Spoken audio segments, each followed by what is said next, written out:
morning and welcome to Wholesome Roots. So it's been one whole week now and the goats are ready to be moved to a new paddock in this rotational grazing period.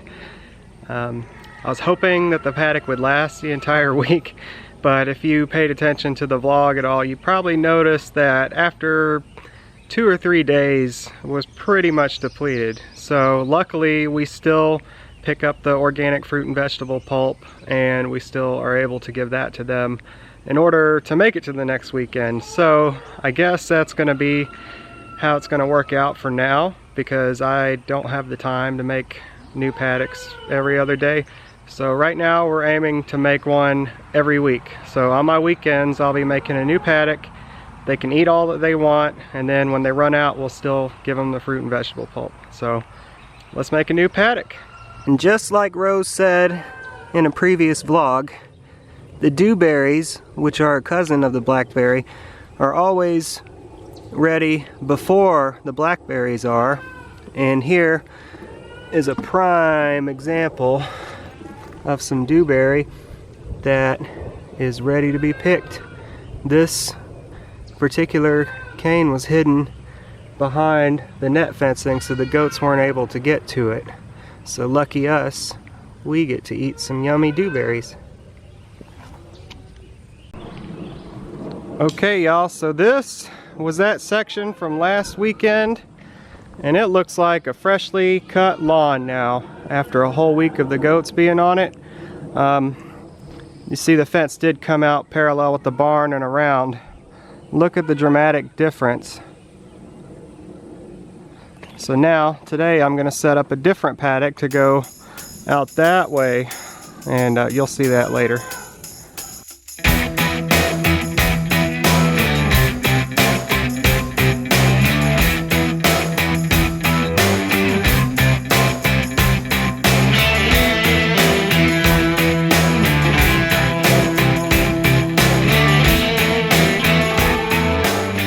Okay, so my new paddock is complete. So this was the old area. So basically what we did this time is I added in the white fence and used some of the green fence to create the lane, the same lane that they're used to.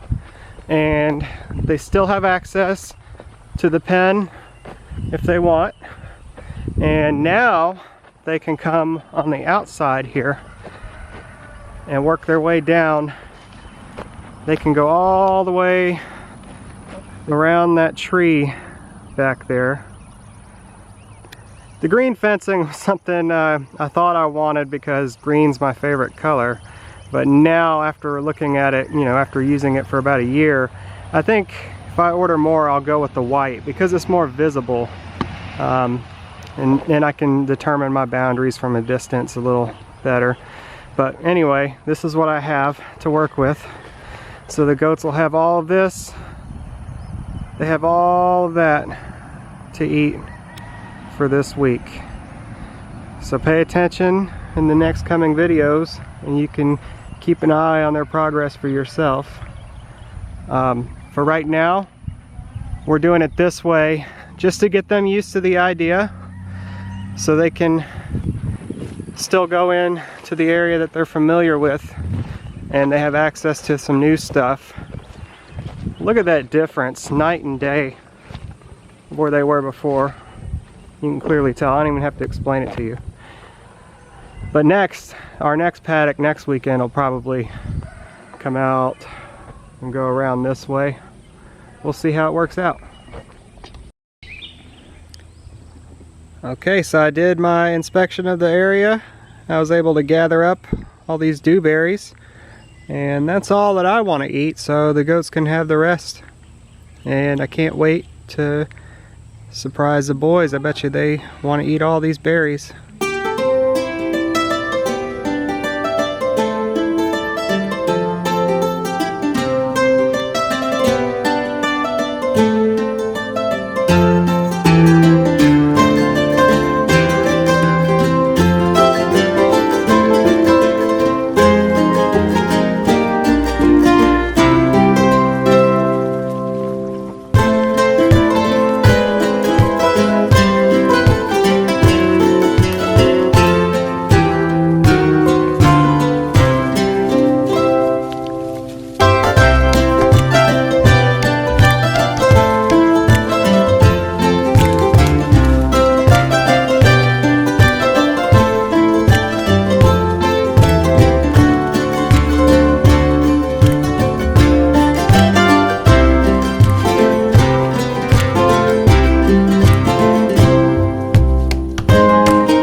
these two don't want to be out here with the new forage. They're hanging out in the old area. Guess they want a little alone time. Now it's time for one of my least favorite parts about homesteading. Mucking stalls. Yes, it's a fact that when you have animals and they live inside of a barn, you're going to have to muck the stall. Unless you can afford to pay somebody to do it for you, or somebody wants to do it for you, you're going to be stuck mucking out stalls. I try not to look at it as such a bad thing, because what I muck out of the stall is going to be great for the garden, and it's also a really, really good workout. So I don't need to go to a gym. I don't have to pay money and do all the gym stuff. I can just work around the farm, and that's how I stay in shape. So yeah, this is one major reason to not get into homesteading. If you do not like to be around poop, then you should not be doing this probably.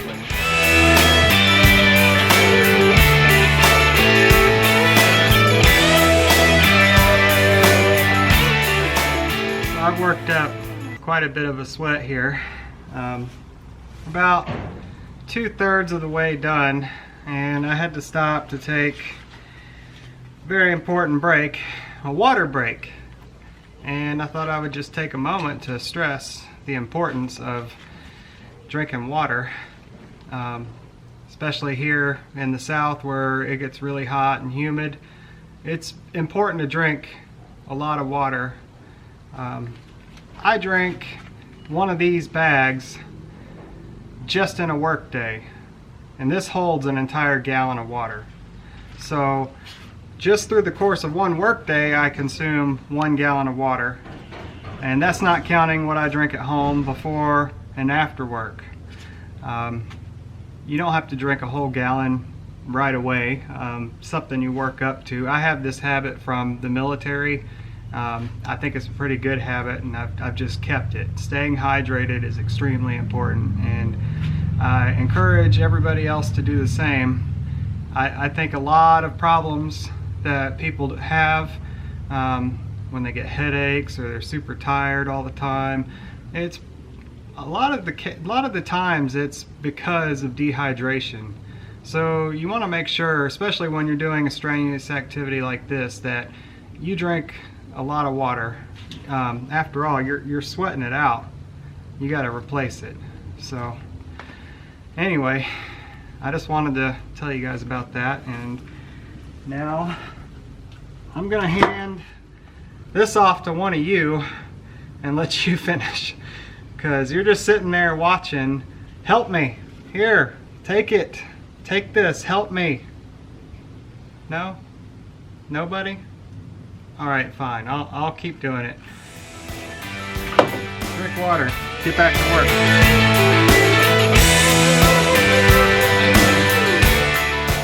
Start a homestead, they said. It'll be fun. It'll be so much fun to have all the animals and have your own milk and eggs and produce. It'll be a breeze, they said. You just gotta love all the cute little animals. Oh, they're so cute. They don't do anything nasty, of course. They don't poop or pee.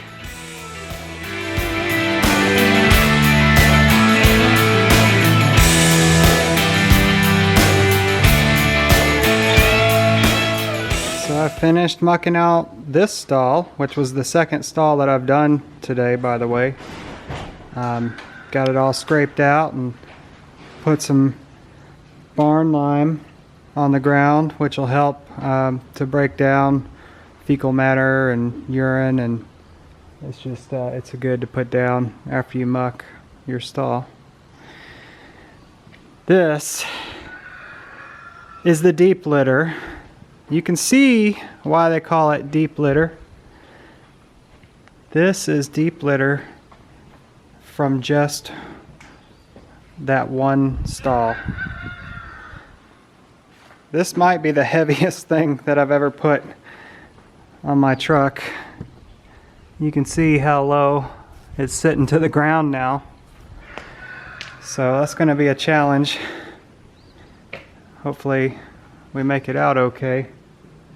This is where a tractor with a bucket or a little farm cart with a dumping bed would come in handy, because now I've got to drive this out and I'm going to have to manually unload it. So the work is not finished yet. So I made it out here, thankfully. You could really tell that my truck was holding a lot of weight, and even now, I mean, just take a look again. Just look at that. Almost touching the ground. This pile right here was from the stall I did before. I kind of figured that each stall would be about the same. I had no clue the next stall was going to have so much more. Had I known that, I might have done that one first, or only that one. I mean, it's good, they both needed to get done. The bad news is there's still 2 more stalls. I am not gonna touch them today. This is it. So if I could just dump that, would be super awesome, but I'm gonna have to manually do this.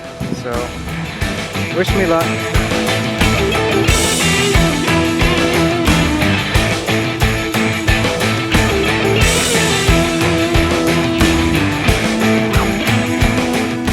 So the stalls are finished being mucked out. I got a new layer of straw in them.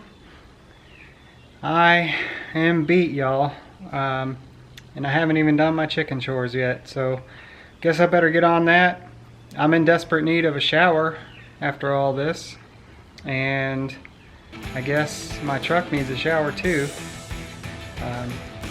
Anyway, thanks for watching Wholesome Roots. I hope you guys have a great weekend.